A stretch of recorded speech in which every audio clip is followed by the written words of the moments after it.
can do a formal introduction here of the organizer. There we go. I'm Alan Shea. Yes, sir.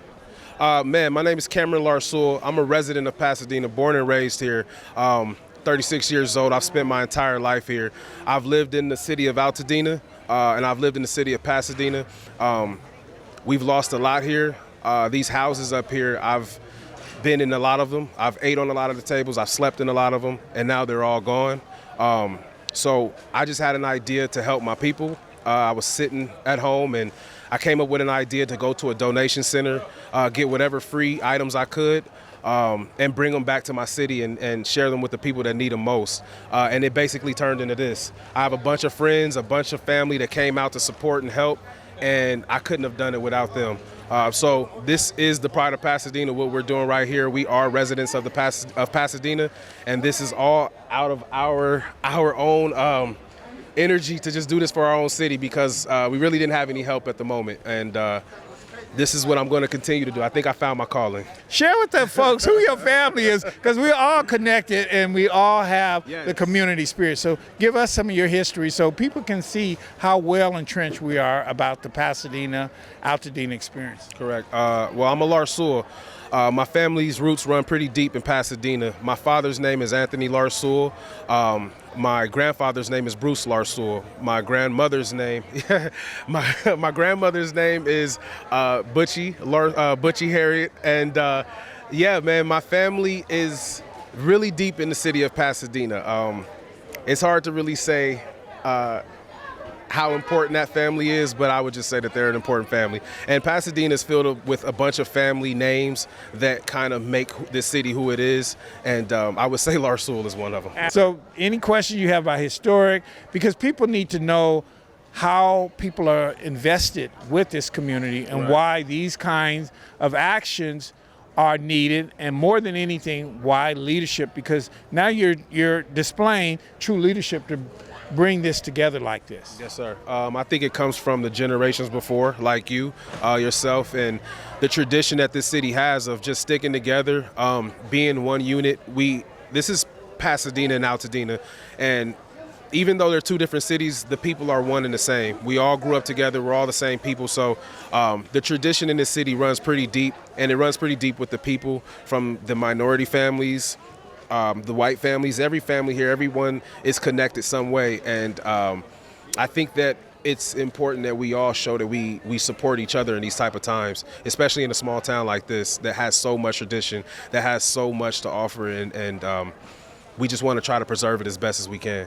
So why don't you share with the viewers where you live, what was impacted in your neighborhood, and then what actions did you and your family take during the storm, the fires, and everything else. So give us a sense of what damages, impact, and where you live, and how far did you see when you were involved with the fire, the storm, and everything. What did it do to you? Yeah, well, I'll say I live in the city of Pasadena, so I live right below Woodbury. Right below Woodbury is basically, it's still Altadena. So I'm the first street right below Woodbury, which is still Altadena. It was an evacuation zone. At the moment that it was being evacuated, I didn't even know that there was a fire, honestly. So I'm glad that we were woken up with the blowhorn coming down the street, telling everybody that they had to get out. It was about 4 a.m.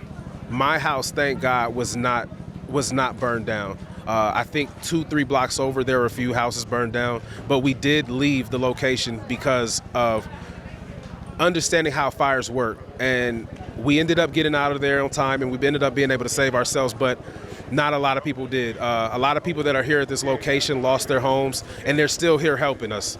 And that's what it's really all about. For me, I was able to preserve my home. I was lucky. And yeah, I think that it's important that because I was able to preserve my home, that I come out and help the people that don't have their homes, and just show a little bit of love. So why don't you share with the viewers so they can really get a first-hand version of somebody who was blessed, your home was saved, but you also understand the need for leadership. What would you say if you could go back and talk to leaders to be ready for a situation like this, what would you say? To be ready for a situation like this, I'll say this: you can never be ready for a situation like this. But if you ever get a thought or an inkling to want to help, just do it. Just do it. Just go for it. I didn't know what this was going to be. I didn't know what it was going to turn into. I was at home and I just was like, I want to do something. And I seen a light that I can actually go and help people. And I went after it. And before I left the house, I asked God to watch over me, and whatever happens today, it happens. And this is what happened with that. So I think if you just, with a little bit of faith and just the want to help people, anything can happen. Anything can happen. And last but not least, because I see all of the crowd is growing and more people. Now we're getting a line of traffic off of Lincoln Avenue. It's unbelievable what you've done. Share with the viewers, how long did it take for you to think about it, take action, and for it to come to life? It took, I would honestly say, from the moment that it happened, when we were losing our places, I wanted to help. But I couldn't help because I have bad allergies, so I couldn't come up into the area at the time, and I had to leave. It took about 10 minutes for me to actually think about it and then figure out a plan and then go for it. It took about 10 minutes, honestly, and I'm actually surprised at the turnout that I have.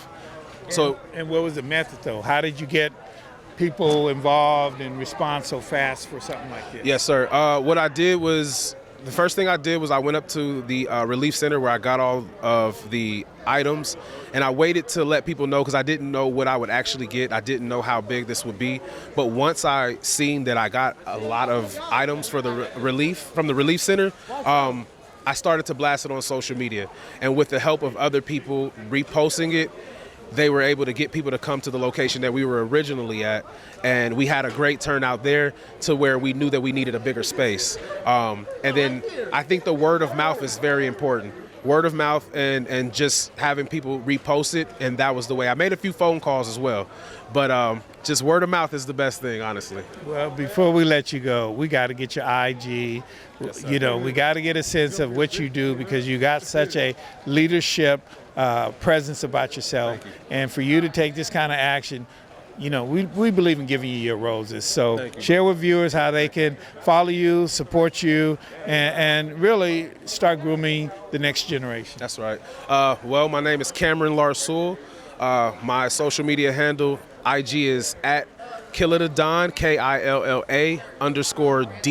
KILLA_DA_DDON. I'm an electrician out of Local 11 Union. I've been doing it about 10 years. That's my main job. On the side, I do photography and videography as well. That's my hobby.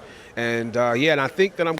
Well, I think I just found my co-producer here. We're about to get busy, so you guys better watch out. I know a little bit. Okay. Well, we want to thank you. We're going to get some more interviews here. I just want to thank this gentleman so much, because it really sets into motion, really, how we have all the resources, leadership, and being able to be effective within our community if we are not complacent about the same old, same old. And that's what we must change, is bring in fresh, new, innovative individuals who can move the next chapter of Pasadena and Altadena forward. So I want to thank you so much, sir.